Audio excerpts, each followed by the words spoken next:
माझ्या तुकोबारायांची शिकवण आहे, एकटं चालायला कधी घाबरू नका. कधी कोणाची बरोबरी करायची नाही आणि स्वतःला कधी कोणापेक्षा कमी समजायचं नाही. कष्टाचं खायचं आणि रुबाबात जगायचं. सोडून जाणाऱ्यांनो आमची विचारपूस करू नये. आम्ही काल मस्त होतो आणि आत्ता तर जबरदस्त आहोत. काही लोक तुम्हाला कधीच स्वीकारत नाहीत, कारण तुमच्यापेक्षाही त्यांना तुमच्या क्षमतेची अडचण होते. समुद्रातील महाकाय जहाज त्याच्या अवतीभोवती असलेल्या पाण्यामुळे बुडत नाही. जहाज बुडतं पाणी आत शिरल्यामुळे. आपली कक्षा, आपली लोकांचे स्वभाव समजायला वेळ लागतो, पण एकदा समजले की अंतर ठेवायला वेळ लागत नाही. कोणी तुम्हाला काय म्हणतं याची पर्वा करू नका, कारण तुमची परिस्थिती तुम्हालाच माहीत आहे, लोकांना नाही.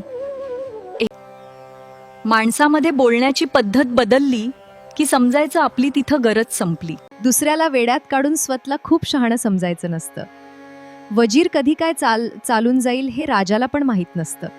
बोटाला जखम झाली की सही बदलते, पण मनाला जखम झाली की माणूसच बदलतो. बोटाची जखम दिसते म्हणून लोक विचारतात काय झालं, पण मनाची दिसत नाही म्हणूनच माणूस बदलतो. पण मनाची जखम दिसत नाही म्हणून लोक समजूनही घेत नाहीत. म्हणून लक्षात ठेवा, शब्द बोलताना जपून बोला, कारण बोटाची जखम भरते, पण मनाची जखम अनेकदा आयुष्यभर राहते. आयुष्यात आपल्याला शत्रू कमी त्रास देतात, पण जे आपले असल्याचं नाटक करतात ना, तेच जास्त तोडून जातात. तुम्ही कधी नोटीस केलंय का, जे लोक तुमच्या समोर गोड बोलतात तेच लोक तुमच्या पाठीमागे तुमचं नुकसान करत असतात. ते तुमचं सक्सेस सहन करू शकत नाहीत, पण समोर येऊन सांगायची हिंमतही नसते. एक गोष्ट कायम लक्षात ठेवा, शत्रू कधीच लपून वार करत नाही, तो समोरून येतो. पण खोटा मित्र तो तुमच्या खांद्यावर हात ठेवून तुमच्याच पाठीवर वार करतो. तुम्ही सगळ्यांना मदत करा, पण स्वतःचं नुकसान होईल इतकी नाही. विश्वास ठेवा, पण डोळे बंद करून नाही, कारण आयुष्यात एक वेळ येते जेव्हा तुम्हाला समजतं तुमचं चांगुलपणच तुमची कमजोरी बनवलं गेलंय. पण ऐका, तुम्ही बदलू नका. तुमचं मन चांगलं ठेवा. फक्त कोणाला किती जवळ ठेवायचं हे शिका. सगळ्यांना इम्पॉर्टन्स देऊ नका.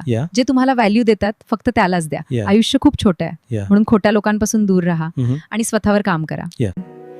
कारण लोकांचं बोलणं मनावर घ्यायला लोक पण त्या लायकीचे असायला पाहिजे. इथे निर्णय माणसांवर नाही, फायद्यावर घेतले जातात. ज्यांची गरज उरत नाही त्यांना हळूच बाजूला सरतात. काम संपाल्यावर संबंध कसे तोडायचे हे शिकवणाऱ्या लोकांचे सुद्धा मनापासून आभार. सोनं मोडून पुन्हा सोनं घेता येतं, पण सोन्यासारखे माणसं सोडून गेली की पुन्हा मिळतील याची खात्री नसते.